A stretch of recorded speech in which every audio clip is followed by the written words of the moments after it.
84 लाख व्यक्तियों का रहस्य। आप कितने योनि के बाद मनुष्य में जन्म लिए हैं? कितने कठिनाई के बाद मनुष्य में जन्म मिलता है? 84 लाख योनियों अलग अलग पुराणों में अलग अलग बताई गई है, लेकिन है सभी एक ही। अनेक आचार्य ने 84 लाख योनियों को 2 भागों में बांटा है। नमस्कार मित्रों, ऐसे ही वीडियो देखने के लिए हमारे चैनल को सब्सक्राइब अवश्य कर लीजिएगा। अगर वीडियो पसंद आए तो एक लाइक जरूर कीजिएगा। आत्मा परमात्मा की अंश है और वह अजर, अमर, अविनाशी है। परमात्मा परम प्रकाश है तो आत्मा भी परम प्रकाश है। परमात्मा के सभी गुण आत्मा में हैं। आत्मा की परम शक्ति, परम ज्ञानी, परम शक्तिशाली है। परमात्मा अनंत है, लेकिन आत्मा उसकी एक छोटा सा अंश है। आत्मा एक बूंद है और परमात्मा एक सागर है। आत्मा के मूल निवास स्थान परमात्मा ही है, यानी कि परमधाम। श्री कृष्णा बताते हैं कि आत्मा को जानना बहुत कठिन है। ना हम इसको इस आंख से देख सकते हैं, ना हम इसको इस कान से सुन सकते हैं, ना हम इसके स्वरूप के बारे में चर्चा कर सकते हैं।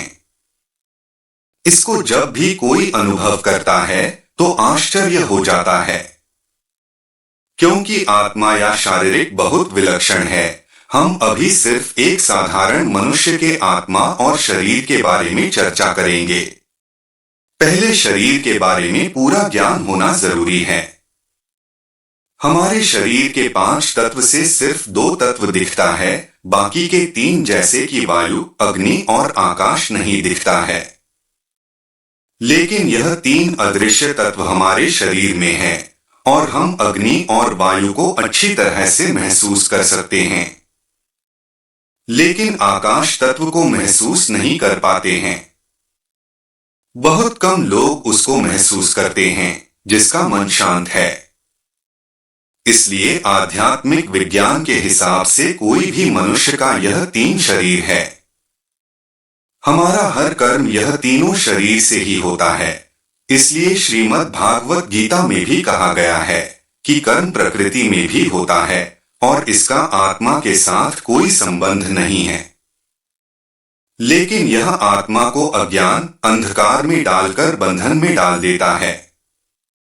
एक शरीर से दूसरे का सृजन होता है। जैसे पहले कण शरीर बनता है, उसके बाद सूक्ष्म शरीर, अंत में स्थूल शरीर बनता है।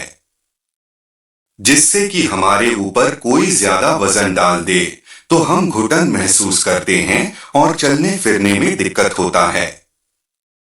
यह सांसारिक दायित्व तीनों चीजों से बनता है, जैसे शारीरिक चिंता, अपना या अपने परिवार का मासिक चिंता, सामाजिक चिंता, समाज में अपना प्रतिष्ठा या सम्मान की चिंता।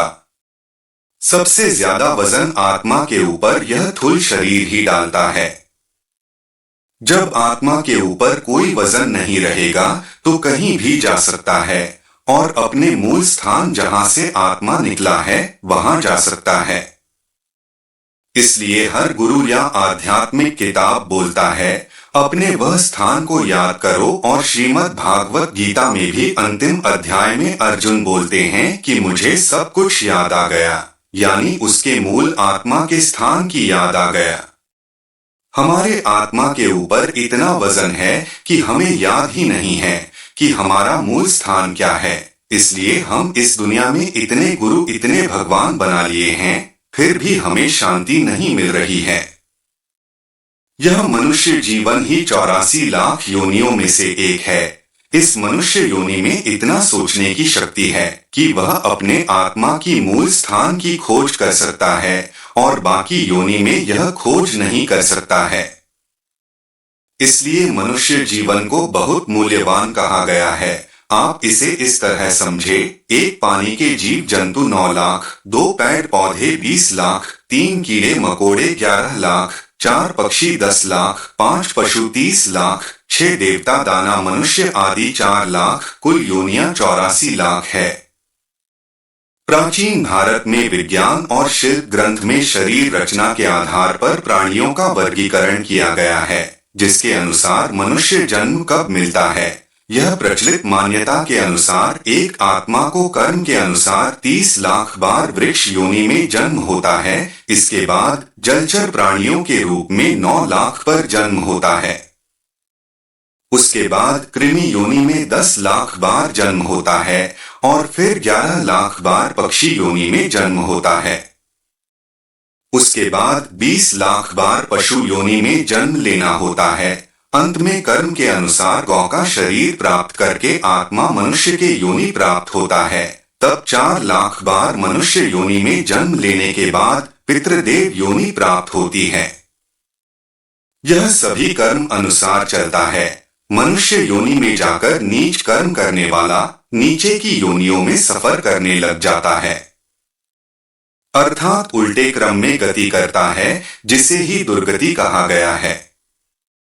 जिनके पुण्य पाप समान होते हैं या मनुष्य का जिनके पुण्य कम और पाप अधिक होते हैं, वह पशु पक्षी का शरीर धारण कर उत्पन्न होते हैं, और इतने ही जिनके पाप अत्यधिक होते हैं वह वृक्ष के रूप में उत्पन्न होते हैं। 84 लाख योनियों में भटकने के बाद वह फिर मनुष्य शरीर में आता है। मित्रों, आज की वीडियो में बस इतना ही। ऐसी ही वीडियो देखने के लिए चैनल को सब्सक्राइब कीजिए, लाइक कीजिए, शेयर कीजिए।